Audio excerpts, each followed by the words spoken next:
Well, good evening. My name is Tom. I'm involved with the Hollidaysburg Heritage Guided Tours, which is partnering with the library to produce these history hours. We're very excited. Actually, three presenters of this past season's history hours are here today. I've done one, Harriet's done one, and James Eppingham, who was with the National Park Service and volunteer, did a great one on Georgetown flood of 1889. And Harriet's doubling up in June. You're our next presenter. Yeah, Is it the 15th? yeah, it's before 19th, Juneteenth. It's before the Juneteenth, so it's the 15th makes And sense. that's our, will be our observation. Yeah, let's talk a little bit about that. Good. Amy, I've been trying to get in touch with Amy for a year. And I think with our historical work on our community, it would be good to have some of the high school kids. Amy is the guidance or the counselor, would that be, of the history club, the advisor? The advisor, yeah. The advisor of the history club. And we finally got connected. The kids are preparing for advanced placement history courses, which earns them college credits. And they just didn't have time to pick up a subject and develop it. So Amy, who was graduated from Penn State, I'm gonna try to go off what you told me, with a degree in social studies education, and then a master's degree in It's just general ed. general ed. And you got that from St. Francis. St. Francis. And in addition to being a full-time teacher at the high school, Amy is an avid amateur historian, just like everybody except James and Harriet. We're all avid amateurs. And she also is a Civil War Re-enactor. So I just brought your posse. It's nice to have you. And so she does lots of different classes. She does advanced placement, honors, Just honors. honors. Honors world history, college bound American history, grade level civics. And I do, I was just saying intensive electives, which are an hour a day for a whole semester. I do one on the Civil War, one on World War II, and then one on the Cold War recently this year as well. And so I think we're fortunate to have her here tonight. And as we're getting ready to schedule for next year, we're hoping to have our whole calendar of speakers before we go into the fall. In addition, we're going to have one more. It's something we haven't done. I'm not sure too many places have around here. But the lead came from Harriet.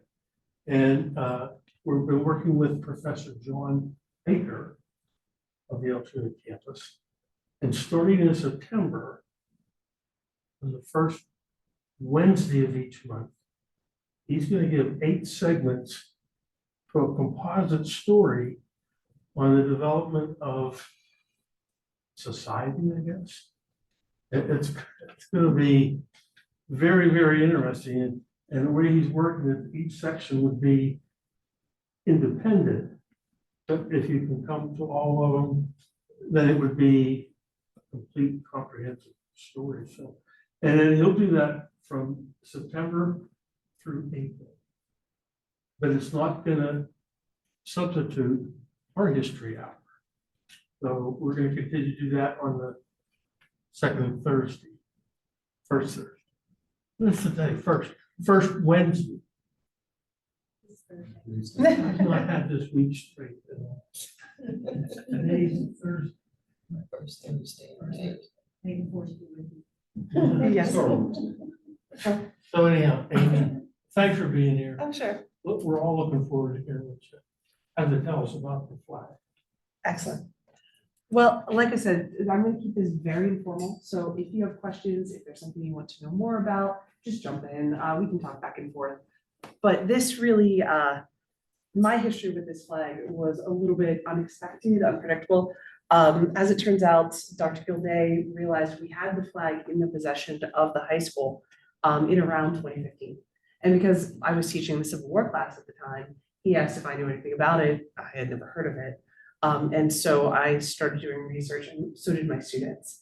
And we were able to find a ton of information on this unit. It's remarkably well documented for such a small unit within the Civil War. This right here is a gigantic list of all of the newspapers that we found that tie in to just the 62nd Company M, which is just the company that's out of Hollidaysburg. And then this is some of the professional scholarship, including, and this one's pretty funny, including a document that's a company history that we do not know who wrote it or where it came from. It was passed along to a person who runs a website, and there's some idea that it was maybe written by one of the members of Company M, because he says we, and he only says we about the things that Company M specifically did. So there's some good evidence that it might be a gentleman named H.H. Snyder, who is also said to have an extensive Civil War journal that we've never found. But there's a lot of information that just came out of nowhere and that no one's really tried to collect in about 100 years. So it's really a challenge to take this and put it together. And then there's also corrections to the historical record. This is my favorite. My title is actually wrong. It's known as the Civil War battle flag, and everyone calls it the Civil War battle flag. It is not, in fact, the battle flag of the 62nd Company M. That's in Pittsburgh. This is a small flag that's made by the community. It's what's referred to as a guidon. It's what marks the flanking companies on the ends of the different units. And so it's not a battle flag at all. The battle flag is carried by the main regiment. So it's definitely got its own share of misremembered or mythologized facts, and we'll talk about some of those. So let's talk about just the beginning of the war. I'm sure we all know what happened, but when the war initially broke out, the first troops were called just for a 3-month enlistment, and they were enlisted from all over the place, including from Hollidaysburg. And unfortunately for the troops from Hollidaysburg, they went, they trained, they got equipped, they never fought. And because they never fought, they were given pretty intense disrespect. But looking at Hollidaysburg, it is at minimum staunchly pro-union, and you can find different examples. It's relatively small, but it's thriving. It's got the canal system, which I'm not going to talk about a lot today, but that brought a lot of money into the area. And it brought a lot of people as well, working from the canals and kind of starting to not quite transition to the railroad just yet. We're sort of in a weird period here, but it is, from at least their writings, intensely anti-secession, anti-Confederacy. This was written in the Altoona Tribune, and I'll just read you part of it. It said, "What is the duty now of the federal government? Clearly to treat her as if she was in the Union," talking about the Confederacy, "to enforce the collection of revenues, defend the ports, and retain possession of the public property, and enforce all the statutes at large and laws of the country. Nothing else or nothing less than this on the part of the President of the United States would satisfy the Union sentiment everywhere. Nothing else would be right," and very deeply emphasized right. And you find examples like this all over the newspapers from 1861. They wanted to go and defend the Union. They wanted to fight. They're also Victorians, so they romanticize everything, not to over stereotype the Victorians, but man, their writings are over the top. They're very dramatic. They're very emotional in a lot of the things that they write down. And so there's a lot of really impassioned cries for war and defending the Union and going to fight. Frankly, can I be honest with you guys? I have no idea. I don't think that they really knew what they were getting into. Besides the ones who had fought in the Mexican War, of which there were some, right? Even in this area that had maybe some experience or some idea, they did not know about the conditions or the dysentery or the struggles. And you can clearly see this with the way that they trained. So when the unit was first formed, it wasn't the 62nd PA Company M. And even when they re-enlisted and rejoined the Civil War, they still weren't the 62nd for a little while. What they originally called themselves the Juniata Rifles. really interestingly, that was actually a company that had fought before. You see some writings about them right after the Mexican War, and they're more like a local militia than anything else, really. And so they, set up tables, they put out a bounty for anybody who would sign up, and they got all these people signed up to go to war. And then they went to train. And the way that they trained was kind of funny. They actually sent them to initially Tyrone, where their biggest score that they could be proud of was they had helped capture the Tyrone cavalry and fake maneuvers that they did. And they were really proud of this fact. It's not really a fight though, and they're just kids, they're young men. Some of them are 18, some of them are younger. A lot of them are in their very early 20s. And they just are excited about this prospect of going to war and serving their country, again, without any real idea what it's like. And then they form up. Eventually, they do actually make it to Washington, well, what they call Washington City, although I'll pretty much call Washington, D.C., because that's just what I'm used to. But they never really engage with the enemy. And so they were at camp enough that the ladies of Hollidaysburg sent them care packages. And the care packages, I think, are kind of funny. They contain 2 towels, handkerchiefs, thread needles, and buttons. All stuff that's useful. Unfortunately, from some of the documentation at the time, even though they were sent needles and thread, a lot of them did not know how to sew. And there's all kinds of things run in the newspapers of like, this is how you darn a sock, or this is how you sew on a button, because their mothers had done this for them. It's not something that they had really done themselves. And so they just were unprepared. And then they got sent home after they hang out in Washington for a little bit. Their 3 months expired and they didn't really know how to roll them, directly in. So like most of the 3 months spent, they got sent back and said that they were received with a cordial and hearty welcome home. And that's probably true. But then people were talking really badly about them, apparently, because the guy who becomes the voice of the regiment for a little bit, a guy by the name of Blaine, he's interesting. He really does most of the writing for the unit. He does most of the official paperwork stuff, and it's his voice that we hear the most. You want a spoiler? He's really excited about going to war. He's writing patriotic songs, which are interesting. And then about a year in, he deserts. So he's super gung-ho, and then he gets to experience battle, and then he realizes it's not what he thought, it's not what he wanted, and then he just disappears. And there was a hole in the research. I didn't know where he went for the longest time until I finally found his service record, and he was listed as a deserter. And then apparently he re-enlisted with another unit later because he got changed into rejoining. But for somebody who was so over the top excited about all of this and defending, basically the honor of the 3 months men, he later on just found that he didn't have a taste for war. And I kind of like this quote.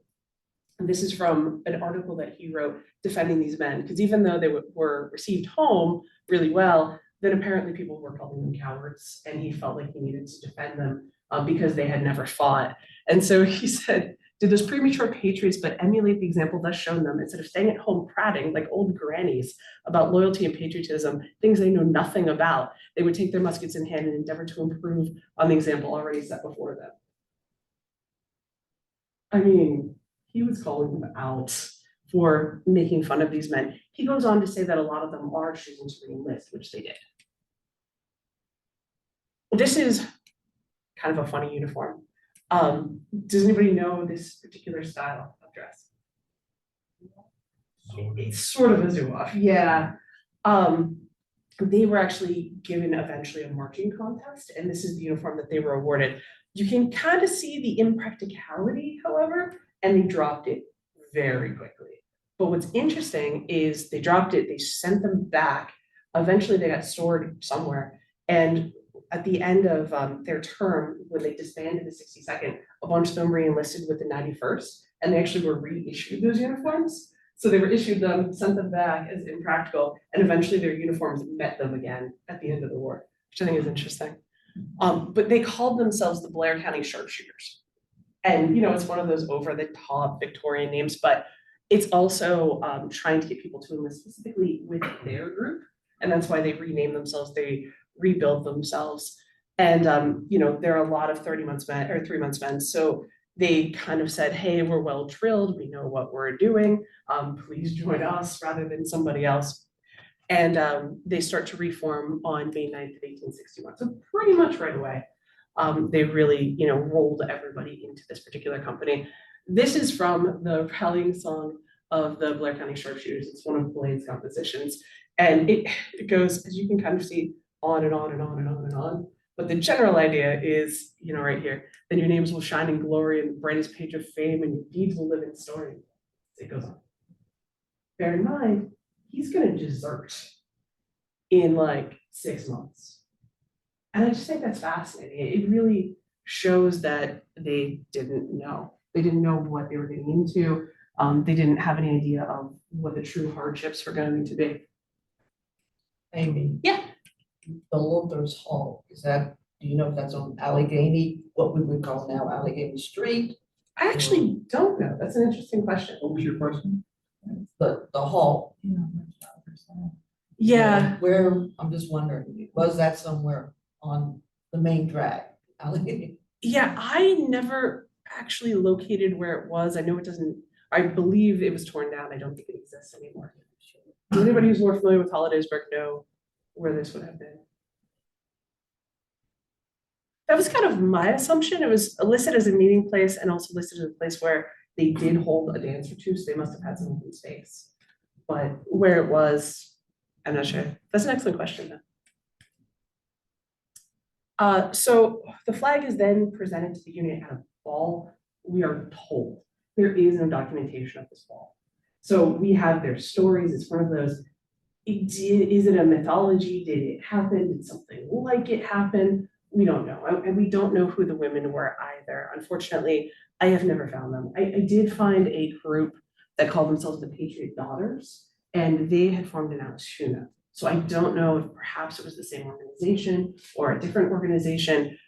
I don't know. The only thing that is told, or the only thing that survived, is that they're called the Energetic Young Women of Hollidaysburg. But again, who they are, I don't have a single name. I have no idea. And that's unfortunate, but if they didn't document themselves and no one documented them directly, it's one of those holes in the history, where we know it's missing, but we have no idea what it is. And I would love to one day find this. And I was really hopeful at the start of the research that I'd find some of them, maybe a name, maybe a daughter of somebody in the regiment, something, but I never found anything.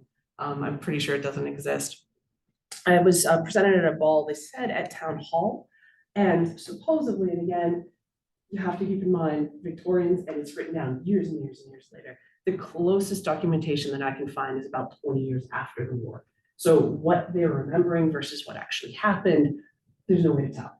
But supposedly the women brought the flag forward in front of the group and called upon somebody to carry the flag through the war, and it was supposed to be this very dramatic speech, and who's brave enough to carry this away and home again. And one of the members of the unit, Jack Mufti, volunteered, and he was supposed to have said something to the effect of that he would carry this and give honor to Hollidaysburg and then return with it. And surprisingly, he did. He actually did make it through the entirety of the war. A lot of them did not. They were either wounded, they were mustered out, they died, but very few of them made it to the end and then rolled into the 91st and then came home. But he was one of them. And this is a scan of one of the scans of the flag. It's not, if you've walked past it outside, it's not what it looks like anymore. But it is terribly damaged by the way it was preserved. That unfortunately, a lot of it just did not survive. When they did the preservation, I'll show you the notes from that in a second. It was estimated that it had about 10 years left. That's what the preservationists at Heinz History Center told us. It had been glued to a piece of cardboard, and then the cardboard had been, moving and shrinking with the heat and humidity over time, and it actually pulled the threads of the flag apart. So when they preserved what was left to preserve, a lot of it simply didn't survive. It didn't have its structural integrity. But the glue was actually eating it that they had used to glue this to the cardboard as well. It wasn't good. They tried. It's really not their fault, but they didn't know. But yeah, this is what it looked like before preservation. Now, some of the documentation said that, after every battle, they wrote down the names of each battle on the flag. I don't buy that. I don't know what you guys think about it, but to me, it looks too even to have been written after every single battle, plus it's all in the same condition, rather than, the natural weathering that you'd see of different battles in different years. And we told that to the Heinz History Center historians. They're like, we don't think so. Yeah, I didn't really think so either. But there is good evidence that it actually did go through specific battles. We'll talk about that. So there are a lot of members of company. They're all young men. They're all associated with Hollidaysburg, although they're not all from Hollidaysburg. The gentleman that we've been talking about thus far has been W.J. Blaine. And he's an early war newspaper correspondent. That's how we have so much of his voice, because he was writing back to the Alternate Tribune. So, they tended to choose, I have no idea how, but they tended to have one service member that was doing most of the reporting for their company. And then they would return that, publish it. And then, everyone would get updates as to what was going on. So he deserted in 1862, pretty early. So we kind of lose his voice. And for a little while, we do lose what the unit was doing because they're not being reported on directly. So, they kind of drop out of the Tribune for a couple of months until eventually they're able to find a new person to replace it.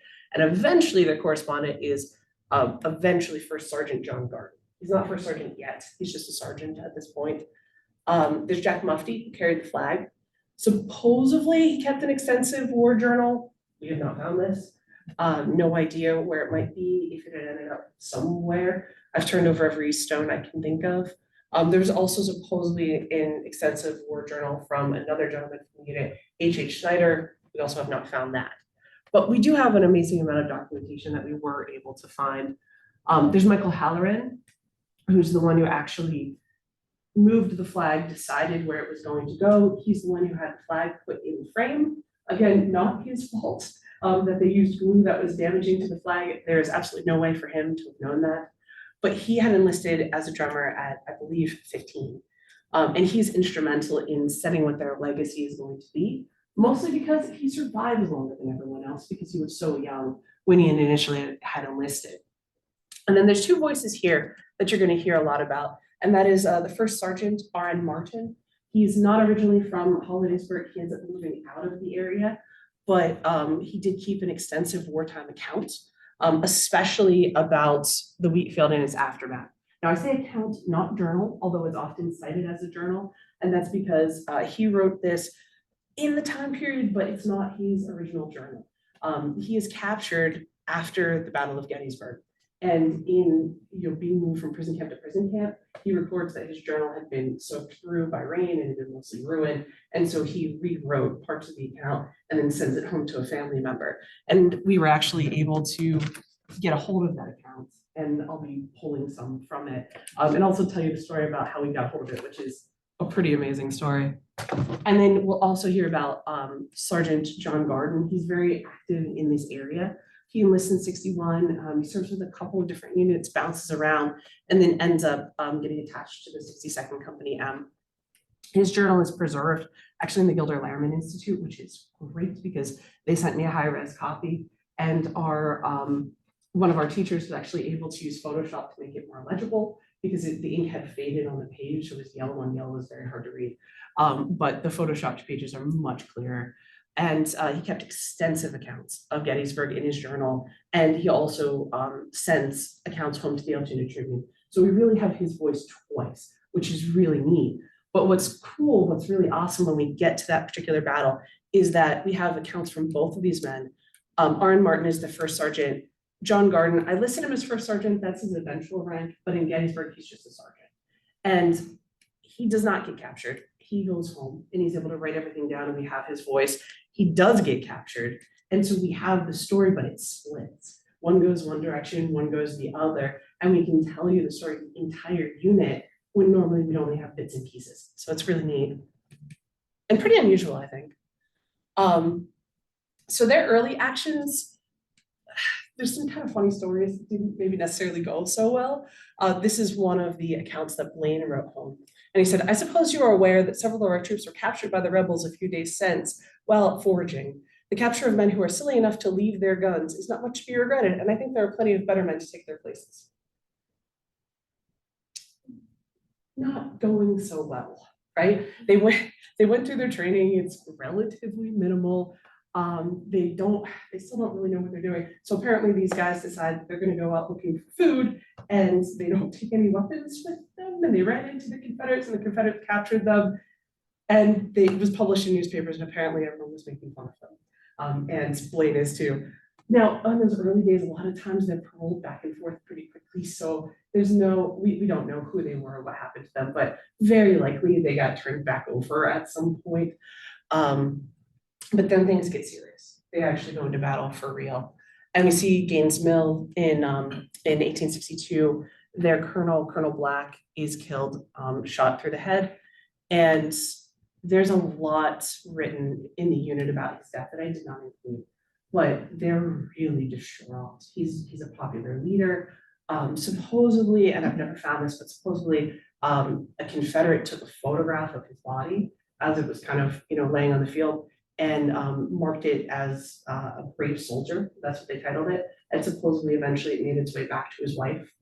And there was some talk about they should have recovered his body. And this was written in the Tribune. And Blaine writes back, he's firing back a lot at accusations of what he views as accusations, which is the way that I view it, surprisingly modern in a lot of ways. You know how you get those like Twitter wars of people making accusations and calling back and forth? It's that, it's just slower. And so he's being called out, or the unit's being called out for not bringing his body home. And he's like, listen, he was talking about how the stretcher bearers are their musicians. Which, if you're familiar with how the early war worked, that's something that happened. They're kids, they're like 15. They're carrying bodies back and forth, and they did stay with him, and they did put him under guard, but then the enemy came and overran them, and it wasn't their fault. And he's really defending them when at home they're being called out for not, carrying his body back. And they said, he had a soldier's death and he has a soldier's grave, and just kind of leaves it at that. And then they're at Fredericksburg. And it's very difficult. It's a hard account to read. It says about heartrending sights and just shock at the sheer amount of death. And it's not very long after that we don't hear from Blaine again. I didn't include it here, but there is one more post Fredericksburg. Blaine puts something out, and I cannot tell you what it is, because apparently he sent a letter home, but the Tribune said, we got a letter from our correspondent, we can't publish it. And basically indicate that he's calling out his officers or something. They're like, basically, it wouldn't be right. And then that's pretty much it, that's on you. So I don't know what he told them. I don't think it was probably very flattering, and quickly precedes his desertion, so he wasn't happy with the way that things were going. And then I'm fast forwarding a little bit because I don't necessarily want to give you a full account of the entire history of the unit, though if you want one, there's a couple of books that are quite good. This one is about the wheat field at Gettysburg, which is what I'm going to talk about here in a moment. But I don't know if you've heard of this book, Pittsburgh's Forgotten Regiment. It is a detailed account of the activities of the 62nd. I mean, it follows their entire unit history. And I figured I'd talk briefly about them being the 62nd Company M. Those of you who are familiar with the Civil War, you know that Company M's are not that common. It's very unusual, and basically nobody knew what to do with them. They're a bunch of guys from Blair County. They're originally with the 33rd, and then the 33rd decides they don't need them anymore. And so they end up just getting kind of adopted by the 62nd, who decide an extra flanking company is not a bad thing. And so they bring them in as the 62nd Paid Company M. But the majority of the officers, they're from Pittsburgh. So it's not a local unit, it's not a Blair County unit. They're mostly with people who are from out of the area. And in the area that they're in, you and I would not think Pittsburgh is that far away, but for them, they're pretty much outsiders within this unit. And so everything that they write is pretty much about just themselves. But because they're so well documented, it sneaks into this larger unit history all over the place. And this is, I would say an exhaustive list of all the places that they went, all the things that they saw. But I'm more interested in the documentation that we have about our local people. And so that's why I'm not giving you this full unit history. But if you want that, it's a good resource. But I'm going to skip to Gettysburg because there's a little bit of a gap in the documentation after Blaine deserts, like I said, and there's some stuff about them going to camp and their training, which is pretty interesting. But the next big thing that they do is here. They're in the wheat field at Gettysburg. And I don't know, are you guys familiar with the wheat field at all? If you're not, the big things to know about it are that it is intensely chaotic. It is a corner, well, not a corner, but a part of the battlefield at Gettysburg. I borrowed this just so that you could get a bit of an idea. So if you kind of look, here's the Union, here's the Confederacy, and the 62nd is going to be in here. It's like I said, very chaotic. They're going to end up encircled. And if you look at the documentation that we have from Garden, he talks about them going back and forth across the field multiple times. They fight forward, they get pushed back. They fight forward, they get pushed back. They fight forward, they get surrounded, then they get pushed back. And part of the unit actually got surrounded. And that's the part that Arlen Martin is part of. So it's this really swirling, chaotic scene. I borrowed this as well. This is not the 62nd, this is the 4th Michigan, who's the more famous unit that's here because they get pretty much wiped out in the battlefield, in the wheat field rather. They drop their battle flag and I believe it is eventually recovered or they do run away with it. But the 62nd is directly beside them. So they are right beside the more famous unit that is in this particular part of the Battle of Gettysburg. And it's, like I said, it's very confusing, even for people who are there and talking to some of the national parks guys when I gave my speech in the wheat field at Gettysburg for the commemoration. They're like, we don't even know exactly who was where and what happened because the documentation is intensely confusing. And I was looking at the local guys' reports as well as the battle reports from the officers of the 62nd. And it's hard to tell exactly what was going on in a particular moment. But Can this I is say something there? Since please. you're there? Our family was the 110th PA. They fought. Oh, right on the other beside side. it. That's how we were involved. My family fought in the war. Oh, And okay. they were in the 110th Pennsylvania Reserve. They're more or less out of the code. But Okay. they were right there beside the Michigan and these guys too. You see where the 110th comes down and they're up. It's not going to be up about where you were there outside the wheat field. Well, here's the 4th, here's the 62nd. Right. So they would be over here. Down and they're a little bit further down, it'd be right in front of the roads. It's Okay, right across the wheat field. gotcha. But they fought with the Michigan boys too. So. Yeah, and they. Sorry, I didn't interrupt. Oh, please, and anything you want, jump in, feel free. But yeah, they're as far as I understand it, they're encircled towards the kind of the end of this particular part of the battle. It looks like things are going really poorly. Schweitzer, who's the commanding officer, this particular the 62nd and the 4th and et cetera, is kind of out of reserves. And then eventually Bernie's division kind of pulls them out, or some of them, but it's too late for many. So it's a really big mess, but it's not really my purpose to teach you about the wheat field. And that's a very brief overview. There's, like I said, entire books. I mean, this is one written about it. So it's much more extensive, but for our purposes, what the documentation that's here is just interesting. So this is an account that's written in August, so a little bit later. And this is sent home to the Tribune. And by this point, he's kind of cooled off a little bit and he's doing damage control in a lot of ways. He's representing them as well as he possibly can. And so he says, the men stood to the work bravely, never yielding an inch, firing and loading as coolly as they were on drill. Is that accurate? Who knows? But that's what he said happened. And then they talked about how it devolved into hand-to-hand fighting, which sounds, again, intensely chaotic. For a time, it was hand-to-hand engagement, muskets were clubbed, and pistols and sabers were used in the struggle. And you do see that depicted here by the artist, that it's just this everyone's out of ammo and they're attacking each other, and it's this swirling mess. I have heard people describe, being like taken in and kind of roll around, spit back out. It's not a good moment. And these are the two documents that really I'm drawn from a lot with what the company men were doing.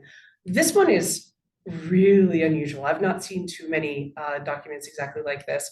This is from R.N. Martin, First Sergeant. And he actually wrote it on the day, he says. This morning finds me sitting against a stone wall, momentarily expecting the fight to commence. And then he talks about marching over 100 miles in 6 days and being very much fatigued. He also says that he expects to come into the fight momentarily. And he talks about some of the events that had happened on the first day, the second day. He talks about the death of General Reynolds. And part of me is surprised that they heard about that, but part of me is not surprised because the way the rumors worked in the armies. But that's pretty quick to have found out. But they knew it. He talks about it. Garden's journal talks about it. And this is really the first time you're seeing it. But this is the journal of John Garden. It is very extensive. Like I said, in the Gilder Lehrman collection. This is slightly edited just to punch up the writing so that it can be a little bit more legible. But he says that we encamped at 12 midnight, he's talking about the night before, about 5 miles from Gettysburg, having come 9 miles this evening. And just talking about the sheer exhaustion that the troops are facing. They're tired and they're about to go into battle. They're tired and they're about to go into a fight like the wheat field. It's not a good situation for them to be in. And this talks about just the overall casualty report. 21 killed, 124 wounded, and 78 missing. And Sergeant Garden is able to record a lot of this because he does make it back. But R.N. Martin, he's captured. He's one of the 78 missing. And he talks about what happens after the battle. Okay. So he says, we arrived at Gettysburg at an early hour on the 2nd, stacked arms and rested, and then wrote you a short letter and gave it to Citizen Mail about 2 p.m. Here's what's cool. Here's the letter. That for me is a rarity that we're able to see a document in reference to another document for not a big prominent event, just a little local one, and that both of them were preserved, which is really neat. So yeah, I was reading about this and I'm like, oh, wait, we have that. Oh, cool. And this is the letter. So they sent it home, he sent it to his aunts and let them know how he was. You know what's amazing about this too? I didn't include all of it just for time, but what's really amazing about it is he talks about, oh, Reynolds is dead and here's, what we expect. We expect to go into battle. And he's like, how are you? How's it going? And it's very casual and it's very like talking about them and, oh, what's the latest news? And, tell this person I said hello and that person I said hello. And it's just a normal, friendly letter, but we know what they're about to walk into. And it's interesting to me that he could be so calm, but again, he doesn't know, not really. And this is from his account, which he wrote just after he gets out of prison. And he says, at which time the bugle sounded, we fell into ranks and marched to the front. We soon found ourselves at work and much sooner found us flanked and almost surrounded. Receiving fire from 3 sides, men fell fast as we retreated. About 39 was entirely cut off and taken prisoner. But until we done them much damage. I'm transcribing his exact words and trying to preserve his spelling. And made them not only die by bullets, but by the cold steel, by which I assume he's referring to bayonets. We were quickly turned to the rear guard by 2, sometimes 3 revs. The rear presented a good number of skulkers and cowards, which beats anything in our army. And he actually goes on to describe, he's like, oh, they were just hiding. They're guarding prisoners because they don't want to be at the front. They don't want to actually be fighting, and basically called them a bunch of losers. And says about how like they have bad hygiene and he's really making fun of these Confederates and saying that they're not good soldiers. And then he said they were marched to the rear and placed under a strong guard. And then on the next page, I didn't include this, it's kind of interesting. He talks about like, oh, they got up in the morning, he saw like Longstreet and General Lee. Did he? I have no idea. But that's, as they're preparing for that last day, he talks about hearing a lot of cannons. This big charge, right? And so you can see it, he has no idea what it is, but he's close enough that you can hear them. I mean, it's quite an intense cannonade. So he records it, and also the other journal that we have records it as well, just hearing this gigantic firing again and again and again. You said you could hear it in Pittsburgh. It's what the rumors are, it was so loud, you could actually hear the whole radio. I've heard that, I've heard you could hear it in Martinsburg. I don't know, the documentation is interesting. I would love to see it replicated and see if like that's true. I don't think you get that past the federal government, but that's what's hard about some of these documents. They wrote so well it was really hard sometimes to actually, some of the letters we get, we, 3 or 4 of us read them, we all read something different. We all determine, okay, this is what they're actually It's like saying. an ink blot test. Yeah. Yeah, this one, because it's short, I had the students try, they put, they've never learned cursive. So they were trying to relearn this from scratch, they can't really read it. And then I read it, I have somebody else who researches deeds for the courthouse. And so he's used to old printing, so he read it. And then actually my aunt did the best, because she's a first grade teacher, and as a first grade teacher, she taught handwriting to little kids. Some words look different than what we think are, it's the same Yeah. word, But she could read it.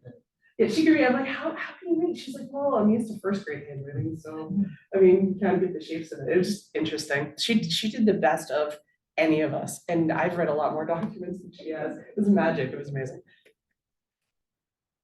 So this is the garden journal. And what I want to highlight is not the actual writing itself, although if you decipher it, it's interesting. I'm going to be honest with you, I have not deciphered it. It's almost 100 pages. And this is one of the easier to read pages, but some of it is difficult. But you can see we're here on July 2nd. And what I want to highlight though is how you can see war impacting him. So here it's pretty neat handwriting. This supposedly is, kind of through the morning before they actually fought, right? And he's writing and then he gets a little more hurried, but do you see the difference in the handwriting? As we move into the next day, it's about the only time that I see him cross out or make spelling mistakes is right here. After his unit gets functionally destroyed in the wheat field, his first sergeant is captured, a bunch of them are dead, a bunch of them are missing. And for me, that was just really chilling. And you can even see, here's July 3rd, right? Here's 2 days later. It's calmer, it's neater, right? It's more in line, he's not making the same spelling mistakes. And I just found that, fascinating. It feels as close to actually feeling what the feelings would be of being there, because he doesn't say he's feeling emotional, right? But you can kind of at least see that something is different and, stress, fear, exhaustion, who knows? Can't tell. Could have wrote at night too. Could have written at night. After that, night by a campfire. That's true. It's hard to tell, what the conditions were, but it's about the only place in the journal it jumps like that. That it's different, it's uneven, the slanting isn't there. So something's going on the next day. And we know that, he was in this intense fight the day before. What it means, hard to say, but I think at least it's interesting that it's different. That you can kind of see something has happened, there's some impact on him. Amy. Yeah.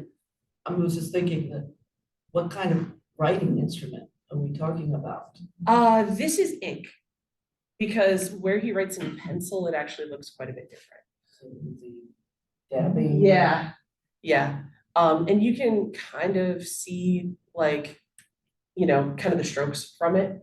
His writing in pencil doesn't look the same. Unfortunately, some of the inks lived pretty well, and some of them faded badly. So he's probably switching inks. That's my guess. But the ones in pencil, you can actually, they're more smeary, but you can actually read them a little bit better. They're a little bit more legible. They actually stayed, whereas these tended to fade with time. You can kind of see here how faded they get. And I did not put the original on here because it's very hard to read. Keep in mind that these are the photoshopped, tuned up as much as we could possibly get it, because there were some pages you couldn't really see anything. It's tan on tan. It might as well be written in invisible ink. But turning up the gains did wonders for it. So he wrote home, and this is from the Tribune. He said, during the last engagement, our brigade suffered severely. The casualties of our company were R. and Martin for Sergeant Missing, and he listed up a bunch of others as well as some of the other units. And so, he talks about the wounded, he talks about the dead. The wheat field above presented a horrible spectacle. And, the ground was covered with dead, and the moans of the wounded were dreadful to hear. And again, that sticks out to me each time. I quoted it before. Then he talks about how they were taken to hospitals inside the lines, and continues on. It's a very long account, actually.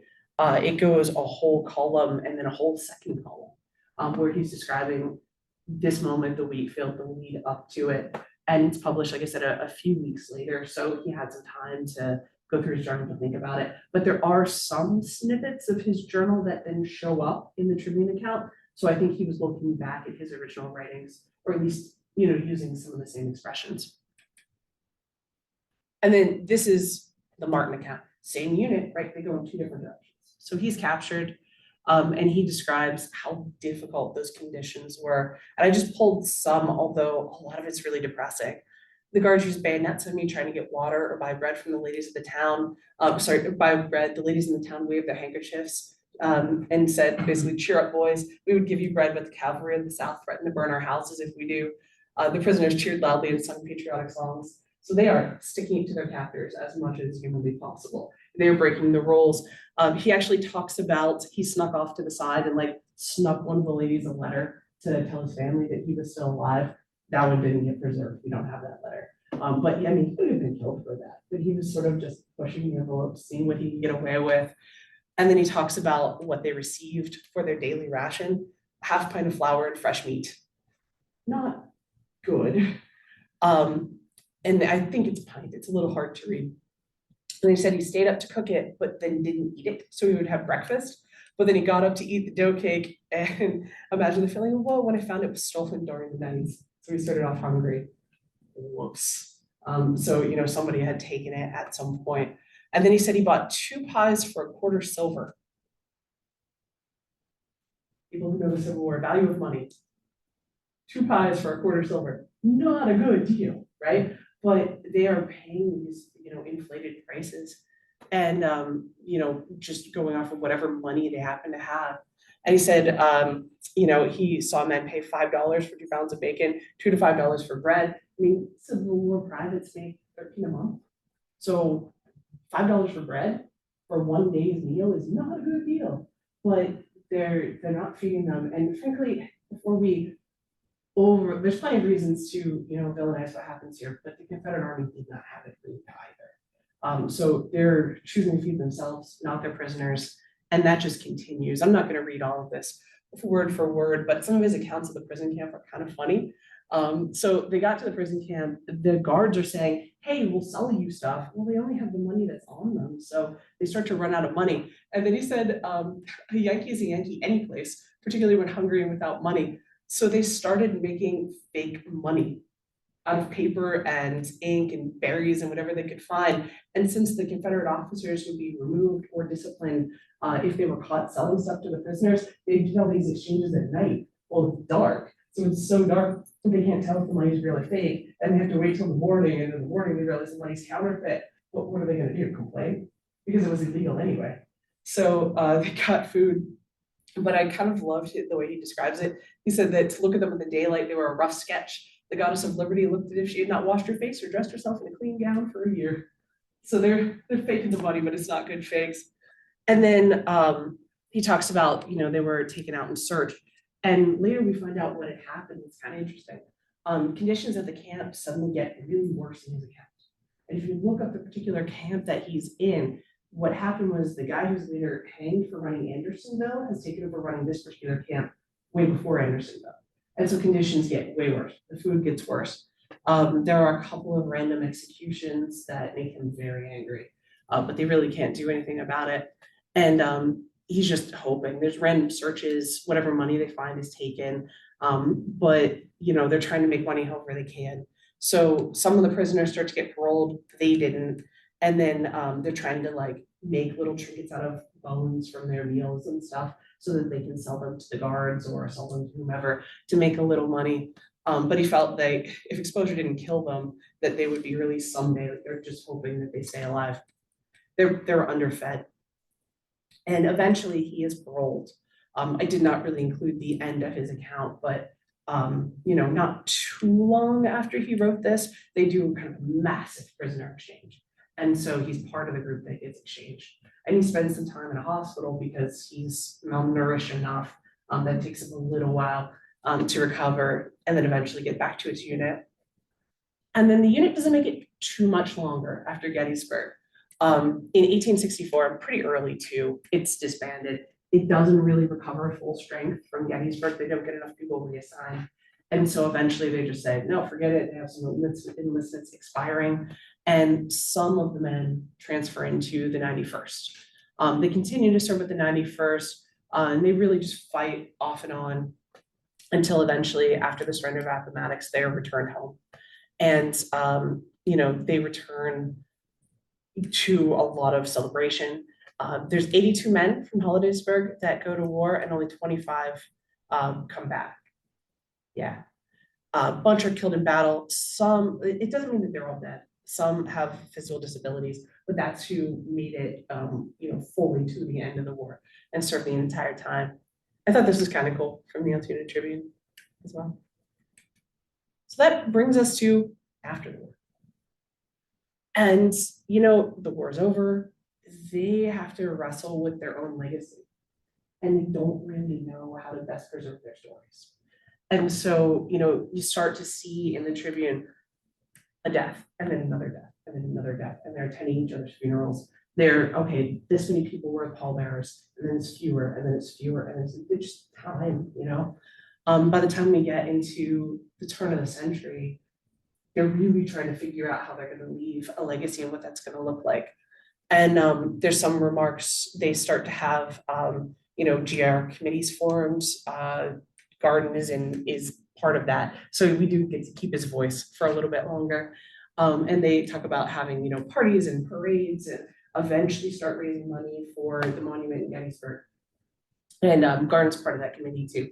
And then you have, just a lot of trying to write back and forth and again to record the history of the regiment. And I have a lot of these early books that were written or accounts that were written, but some of them are all over the place. And this one is interesting because it's talking about accounts that were written for other regiments and then begs for a book to be written, or hey, if there is one, send me one because my brother was killed at Spotsylvania with the 62nd, and there just isn't really anything organized.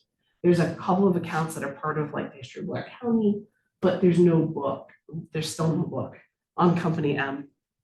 And really when I found this, I was like, oh, it took us a while to get back to it. But, finally we're uncovering some of these stories. And then they start fighting over the flag, who owns it, where it's gonna go, which is kind of my favorite. So Jack Mufti, the original person who said he was gonna carry the flag and then bring it back, apparently gave a bit of a speech where as a Democrat, he was claiming that, this is the flag, it's in his possession, and, that the flag is borne by Democrats and is supposed to represent Democrats, and, it's borne by Democrats wherever it's unfurled. This is in response to a Republican who remembers the kind of Liberal Party at the time, saying that, the American flag was made by the Republican Party and belongs to the Republicans alone. It's part of this national conversation, but specifically, they're fighting about the flag that's out there. Who gets it? Who owns it? What's its legacy going to be? And this amused me because it's really the same, similar, unpolite back and forth that we still see often happen. And then eventually, fast forward out of the 1870s and 1880s, through their preservation efforts, most of them have died. And it's Michael Halloran, who joined when he was really young, one of the few members left, and he decides that he's going to present it to the borough. And so in 1905, he holds this big ceremony, and it's going to be left, in the borough's possession. And then it's displayed a little bit for the GAR encampment that happened at Hollidaysburg. By 1906, there's not that many of them left, but they come together to celebrate their own legacy. And this is given as the photograph. Now, it looks a little different, so I'm not 100% on that one, but that's what is recorded in the documentation. But I'm not sure it's the same flag. It might be a different, it doesn't look the same to me. It doesn't have the writing on it. So I'm gonna go with it's a different flag and somebody mixed it up when they put it together, but that's what survives anyway. But this is true, that it was exhibited in the home of Michael Halloran and other places too, kind of throughout that event. And then there's a further question of what to do with it. So fast forward to 1903. Orrin P. Finney is like the last of the last. He's it. And supposedly on his deathbed, he said that it should be moved out of the borough and moved to the high school so that young people could see it and that they would be remembered. And there's a ceremony held in 1939. That's the pamphlet for it. It's actually on the back of the original frame the flag was in. And John M. Snyder, who's the son of H.H. Snyder, who's supposed to have a journal that I can't find, speaks at the ceremony, and they present it to the high school, where it stays for a while. But it's nearly thrown away, which is depressing. So this story came to me from the former library, and former librarian rather. She was told that people came to the high school, which is the current junior high, asked that they could see the flag, and she didn't know what it was. And so she asked the custodian at the time, and I don't know for sure if the spelling is correct, but Bill Malmer. Someone someday will have to correct me on that. And he said, "Oh no, I have it. I was told to throw it away, but I didn't."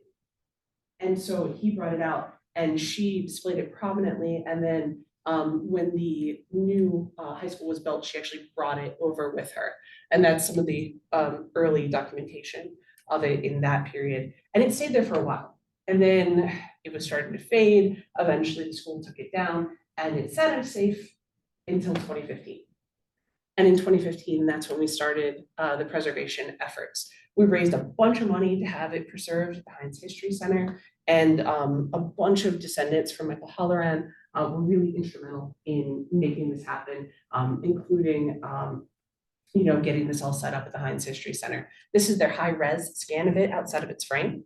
And this is what the preservationist said. And I thought this was a little bit intense, kind of chilling. She said, as it was cleaned, a slight smell of smoke was noted. It is feasible this flag may have been at some of the battles written on it. It was custom for returning soldiers to cut out pieces of battle flags, but not commemorative ones. This is not a Union issue flag, and everything that they wrote about it agrees with that. But this particular regiment had one made for them. They were obviously emotionally attached to it, because a lot of the flags do have pieces cut out from it that soldiers kept, little bits of the flag for themselves.